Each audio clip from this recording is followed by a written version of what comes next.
Telangana cabinet సమావేశం ఇవాళ జరగనుంది. మధ్యాహ్నం 12 గంటలకు సెక్రటేరియట్ లో మంత్రులంతా భేటీ కానున్నారు.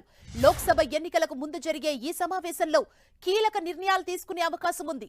అసెంబ్లీ ఎన్నికల్లో ఇచ్చిన 6 గ్యారంటీలు, ఇతర హామీల అమలుపై ప్రధానంగా చర్చించే అవకాశం ఉంది.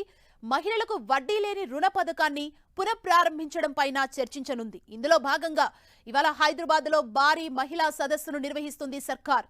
కేబినెట్ సమావేశంలో ఈ పథకానికి నిధుల కేటాయింపుతో పాటు ఇతర నిర్ణయాలు తీసుకోనుంది. మహిళలకు 2500 ఆర్థిక సాయం పథకం అమలు దిశగా కూడా కార్యాచరణ సాగుతోంది. మేడిగడ్డ కుంగుబాటుపై విజిలెన్స్ సిఫార్సుల ఆధారంగా రిటైర్డ్ జడ్జితో విచారణ చేయించే అంశంపైన మంత్రి మండలిలో చర్చించే అవకాశం ఉంది. కొడంగల్, నారాయణపేట ఎత్తిపోతల పథకం సహా మరికొన్ని ప్రాజెక్టులకు కేబినెట్ ఆమోదం తెలపనుంది. రైతు బంధులో తెచ్చిన మార్పులు అర్హులైన వారికే వర్తింపజేయాలని, పంటల బీమాను వచ్చే వానాకాలం నుంచి అమలు పరచాలని ప్రభుత్వం నిర్ణయించింది. దీనికి కూడా ఆమోదముద్ర వేయనుంది కేబినెట్. ప్రభుత్వ ఉద్యోగులు, పెన్షనర్లకు ఇచ్చిన హామీల అమలుపైన ప్రభుత్వం దృష్టి సారించినట్లు తెలుస్తోంది. పెండింగ్ లో ఉన్న 3 డిఏల విడుదల, నగదు రహిత ఆరోగ్య పథకంపై మంత్రి మండలిలో చర్చించి నిర్ణయాలు తీసుకోనుంది.